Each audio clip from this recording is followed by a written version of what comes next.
وەک دەزانین کە دەوڵەتی تورکیا چەندین ساڵ پێش ئێستا بەردەوام هێرشی کردوتە سەر پارچەکانی تری کوردستان لە نێویشیاندا باشوور کە لەمەشدا تورکیا بەڕاستی ئامانج و استراتیژی زۆر گەورەتریا هەیە هێرشکردنیشی بۆ سەر باشووری کوردستان بیانووی گەریلایە کە بە قەنەعەتی من بیانوکەیەکەی لە جێخۆی نییە و ئامانجی زۆر گەورەتریا هەیە یەکێک لە ئامانجەکانی سەرانی ئاکپارتی بە حەقەت دووبارە زیندووکردنەوەی ئیمپراتۆریەتی دەوڵەتی عوسمانیە و ئامانجێکی تری لە باربردنی خەونی کووردە چونکە قسەیەکە هەیە لە ناو سەرانی تورکیا و ئاکپارتی کە لە هەر شوێنێک کورد کیانێک دروست بکات ئەگەر لە سەرمەری خیشبی ئەوان دژی ئەوەستنەوە بۆیە لەو چوارچێوەدا تورکیا پەلاماری ناوچەکانیان بابرێن پارچەکانی تری کوردستانیدا وەک بینیمان لە ڕابردوودا پەلاماری ڕۆژاوای کوردستانیدا و ئێستاش هێرش و پەلامارەکانی درێژەی پێداوە و پەلاماری باشووری داوە تەبەن هێرش و پەلاماری ئەو جارەی زۆر تۆکمەترە لە جاران هێزی سەرباز زیاتری هینە و فڕۆکەی زیاتریا بەکارهینایە لەمەشدا ئامانجی بە حەقەت داگیرکردنی باشووری کوردستانە هەڵوێستی هەم حکوومەت هەم پەرلەمان و هەم خەڵکەکەش لە ئاستی پێویستدان نییە تەنانەت کە ئەگە حکوومەت و پەرلەمانیش بەیاننامەیان دەکرێت بەیاننامەیەکی زۆر شەرمەنانە و بەڕاستی لاوازە لە ئاستی پێویستدانە ئەکرێ حیزبەکان وەکو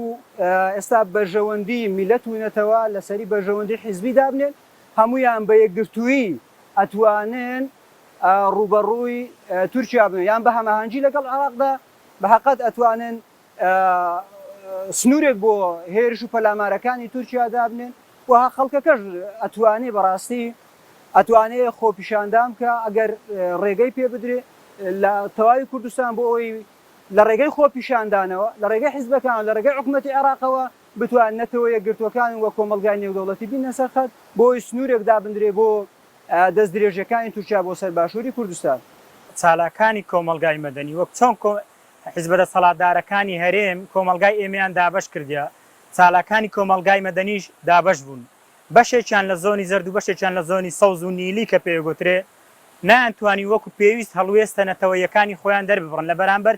لە بەرامبەر چێ لە بەرامبەرەوەی حیزبەکانیان پێیان ناخۆش نەبێکە ئەوان ئەو ڕۆڵە بجێڕن وەکو بینیمان ئەفتەی ڕابردوو لە سیدەکان بردومان کرا کە دوو ئەفسەری باڵای سوپای عراقی کە کورد بوون بەداخەوە شەهید بوون دوێنێ ویستیان خەڵکی سیدەکان ویستیان خۆپیشاندانێک بکەن دەسەڵات ڕێگەی نەدا کە خۆپیشاندان بکرێت لە سیدەکان بە هەمان شێوە لە زۆنی سەوزیش کە پێشتر هەمووجار چالاکانی ئەندامانی ڕێکخراوەکانی کۆمەلگای مەدەنی و چالاکانی کۆمەلگای مەدەنی هەڵدەستان بە گردبوونەوەی ناڕەزایی دژی تورکیا ئێستا لەوێن دەریش ڕێگە بە گردبوونەوە نادرێت ڕێگە بە خۆپیشاندانی چالاکانی کۆمەلگای مەدەنی نادرێت چالاکیەکانیان ڕێگەیان لێگیراوە بەداخەوە هەموو جار تورکیا لە سنووری زۆنی زەرد با بڵێن زیاتر بردومانی گەریلاکانی پەکەکە یاخود ئەوانەی کە سەر بە کار لەگەر گەریلاکەن ئەیکرد بەڵام ئێستا بەداخەوە بینیمان لە چیای ئەزمەڕ بردومان کرا بینیمان لە سنووری شار باژێر بردومان کرا بەداخەوە تورکیا ئەندامانی میتی تورکی یان ئەو کەسانی کە کار لە دەوڵەت تورکیاکەن لە زۆربەی زۆری شوێنەکان ئێستا هەیە و جاسوسیەکەن لە وڵاتی تورکیا بەداخەوە ئەوە لە ناو کۆمەلگای کوردیدا خیانەت نابڕێتەوە وا تا دێ زیاتریش دەبی تورکیا لە ساڵی 92 بارەگاکانی لە کوردستان هەیە لە بامەڕنێ لە سنووری دۆک لە چەند شوێنیشتر بارەگاکانی هەیە و پاشان لە ساڵی 97ەوە کە لە شەڕی نەگریسی ناوخۆ تورکیا دووبارە هاتەوە چەندین بارەگای تری زیادی کرد و ئێستاش بە بیانووی گەریلاکانی پەکەکە بە قوڵای زیاتر لە هەندێک شوێن 30 کیلۆمەتر هاتە ناو خاکی هەیە تورکیا ئامانجی گەریلانیە ئامانجی مانەوەیە و داگیرکردنی هەرێمە بەڵام گەریلاکانی پەکەکە بیانوویەکن بەدەست تورکیاوە حکوومەتی هەرێم بە تایبەتی با بڵێن پارتی دیموکراتی کوردستان کە حکوومەتی هەرێمی بەدەستە لە کابینەی پێشتر عەقدێک لەگەڵ دەوڵەتی تورکیا کرایە کە دەڵێن 50 ساڵە بە فرۆشتنی نەوت بە دەوڵەتی تورکیا کۆمەڵێک بەرژەوە تورکیا زیاتر خێروبێری لە نەوتەکەی ئێمە بینیۆنەوەک ئەوە ئێمە خێروبێرمان لەوە دیت بێ حیزبەکانی کوردستانیش لەبەرەوەی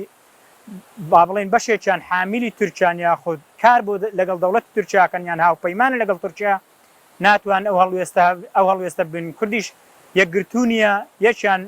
هاوپەیمانی ئێرانی یەکیان هاوپەیمانی تورکیایە نەیانتوانیە ئەو یەکگرتووە دروستکەن و کاردانەوەیەکی بەقووەتیان هەبێ بەرامبەر بە دەوڵەتی تورکیا